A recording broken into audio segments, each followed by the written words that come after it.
अब हम लोग यहाँ पे टाइप 3 क्वेश्चन देखते हैं और ये बहुत ही इंपॉर्टेंट क्वेश्चन है और आप इसको एनसीईआरटी का ये क्वेश्चन है और एनसीईआरटी के एक्सरसाइज में आप 11 क्वेश्चन को चेक कर सकते हैं वहाँ पर। और ये सीबीएसई इस पैटर्न पे सवाल पूछी है, इसीलिए आप वहाँ पे जाके हैशटैग जरूर लगा दीजिएगा, ठीक है। तो यहाँ पर देखिए कि सीबीएसई इस पैटर्न पे सवाल पूछी है और हूबहू इसी क्वेश्चन को सीबीएसई ने प्रश्न पूछा है एनसीईआरटी से। तो चलिए देखते हैं कि इसमें क्या कहा जा रहा है। तो इसमें क्वेश्चन है कि which term of the AP, ये आपका टोटल यहाँ से यहाँ क्या है, एपी में बात कर रहा है कि ये पूरा का पूरा आपका क्या है, एपी है। तो कौन सा ऐसा टर्म होगा will be 132 more than its 54th term. तो देखिए अब थोड़ा सा आपको यहाँ पे क्या किया, डबल क्वेश्चन डाल दिया और ये क्वेश्चन बहुत ज़्यादा आने के चांस है, इस बात का ध्यान रखिएगा क्योंकि ये बहुत ज़्यादा रिपीट क्वेश्चन है। तो आप देखिए कैसे इसमें हम लोग करेंगे। चलिए सॉल्यूशन की तरफ बढ़ते हैं। तो सबसे पहले हम लोगों को मालूम है कि nth टर्म हम कैसे निकालते हैं। तो nth term is equal to a plus n minus 1 times d हुआ करता है। यह फॉर्मूला तो आप सभी को याद ही हो गया होगा। अब यहाँ पे फर्स्ट, क्योंकि एपी में ऑलरेडी कह रहा है, तो ये फर्स्ट टर्म क्या बना, 3।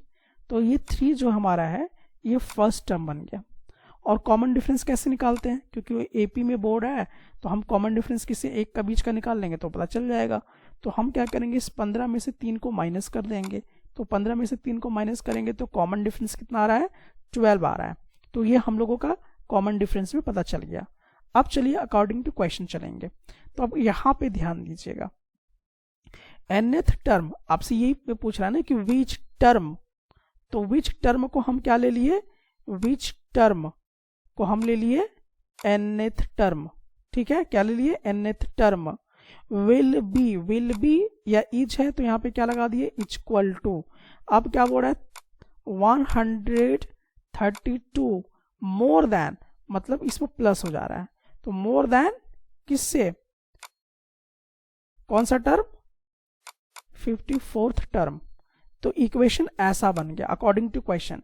ये स्टेटमेंट आपके क्वेश्चन में ही लिखा है, ठीक है, तो पढ़ने आना चाहिए। विच टर्म के जगह पे हमने क्या लगा दिया, nth टर्म। विल बी के जगह पे क्या लगा दिया, equal to b 132 more than its 54th term. तो इक्वेशन आपका देखिए इस तरीके से बन के आ गया। तो ये समझ में आया, ये कहाँ से आया, कैसे बना, समझ में आ गया। ये इक्वेशन बनाना आपको आना चाहिए। ओके, अब चलिए हम लोग क्या करेंगे इसमें। अब सबसे पहले हम लोग ये वाला जो है ना, ये वाला पहले निकाल लेंगे, किसको, 54th टर्म को पहले निकाल लेंगे। तो 54th टर्म को हम लोग फार्मूला यूज करेंगे। फार्मूला आपको मालूम है कि सेम यही फार्मूला यूज होगा, an is equal to a plus n minus 1 times d। तो हम लोग 54th टर्म निकाल रहे हैं, तो a प्लस, अभी इसमें हम लोगों को अब देखना है आगे, दैट इज 54 माइनस 1, n कितना हो गया 54 टाइम्स d। अच्छा, a हम लोगों ने ऑलरेडी निकाल रखा था, दैट इज 3, और प्लस ये पूरा इक्वेशन सॉल्व करेंगे तो हम लोगों को कितना आ जाएगा, 639 आ जाएगा। यानी इससे क्या पता चल गया कि 54th टर्म में कौन सा नंबर आने वाला है, 639, यानी 639। ये कैलकुलेशन का पार्ट है, ठीक है। तो कैलकुलेशन आप यहाँ पे करेंगे। अच्छा, अब ये हो गया। अब वापस हम इस इक्वेशन में क्या करेंगे, अब इसका वैल्यू तो मिल गया हम लोगों को, ठीक है। तो अब nth टर्म, तो यहाँ पे जो a 54 टर्म है उसके जगह पे कितना हम पुट कर देंगे, क्योंकि कैलकुलेशन हम लोगों का निकल चुका है तो इतना हम यहाँ पे पुट कर दिए। प्लस अकॉर्डिंग टू क्वेश्चन था 132, अब इन दोनों को ऐड कर दिए। तो फाइनली हम देखेंगे कि जो nth टर्म होगा वो कितना होगा, 771। यानी कि 771वां ऐसा टर्म है जिसमें क्या आने वाला है, 132 आने वाला है। यही तो आपको निकालना था, विच टर्म। तो हम लोगों ने यही nth टर्म निकाला, तो किस टर्म में ये आने वाला है ये आपका यहाँ पे क्लियर हो जाएगा। अच्छा, अब एक चीज और यहाँ पे आप देखिए, अब ये हम लोगों का क्या है, अभी नंबर ऑफ टर्म्स क्लियर नहीं हुआ है। तो अभी क्या है कि यहाँ पर nth term is equal to, अभी टोटल इतना आ गया। अब nth term is equal to a plus n minus 1 times d। Formula फिर से हम लोगों ने लगाया। nth टर्म हम लोगों का कितना आ गया, 771, यहाँ पे फर्स्ट टर्म कितना है 3 है, n माइनस 1 टाइम्स डी कितना हम लोगों का है कॉमन डिफरेंस, तो ऑलरेडी हम लोग यहाँ देख रहे हैं कॉमन डिफरेंस 12 निकाल चुके थे, तो इतना हम लोगों के पास है। अब इससे हम क्या करेंगे, n का वैल्यू सॉल्व करने का प्रयास करेंगे। तो आप देखिए यहाँ पर होगा क्या चीज, सॉल्व करते हैं इसको हम लोग।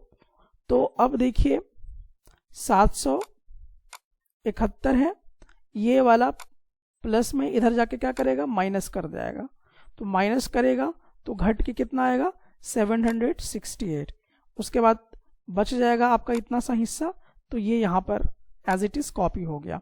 ठीक है, अब अगला हम लोग यहाँ पे क्या करेंगे, n माइनस 1, अब देखिए ये इधर क्या है मल्टीप्लाई में है, तो इस ओर जाके क्या करेगा डिवाइड करेगा।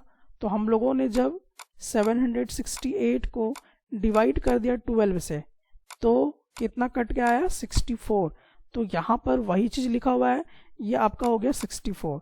अब हमारे पास क्या है n माइनस 1, अब हम लोगों को n का वैल्यू मिल जाएगा, तो n का वैल्यू ये इधर माइनस 1 में है, इस ओर जैसे ही ट्रांसपोज होगा क्या हो जाएगा प्लस में हो जाएगा, तो 64 क्या हो जाएगा 65 में कन्वर्ट हो जाएगा।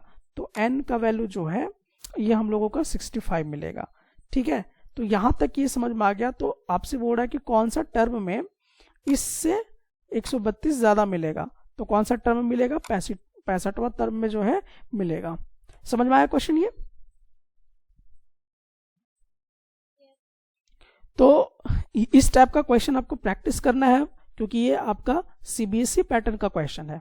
अब इसी पे नंबर वगैरह चेंज करके या थोड़ा सा ट्विस्ट करके आपको क्वेश्चन में कंफ्यूज करेगा, तो आपको कंफ्यूज नहीं होना है, बिल्कुल वैसे ही ये क्वेश्चन जो है ये बनेगा। तो देखिए आप यहाँ पर सीबीएसई 2018 में जो है ऑलरेडी इसी पैटर्न पे आपका सवाल जो है पूछ दिया गया है। तो आप यहाँ पे देख सकते हैं कि which term of the AP will be 120 more than it's 20 first term, बिल्कुल एज इट इज क्वेश्चन रहने दिया है, बस नंबर का खेल यहाँ पर है।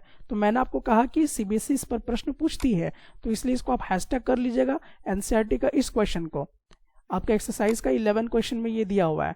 ठीक है, तो उसी पर आपका सीबीएसई क्वेश्चन भी पूछा है। एक और सीबीएसई का क्वेश्चन यहाँ पे आपको दिखाई दे रहा है, यहाँ पे देखिए डबल क्वेश्चन कर दिया, which term of the AP is इतना। ठीक है, ये हो गया, और साथ ही में इसमें क्या कर दिया है सम कर दिया है। ठीक है, जो प्रीवियस आपने टाइप 2 में जो क्वेश्चन किया है वो वाला, और थोड़ा सम का कॉन्सेप्ट दे दिया है।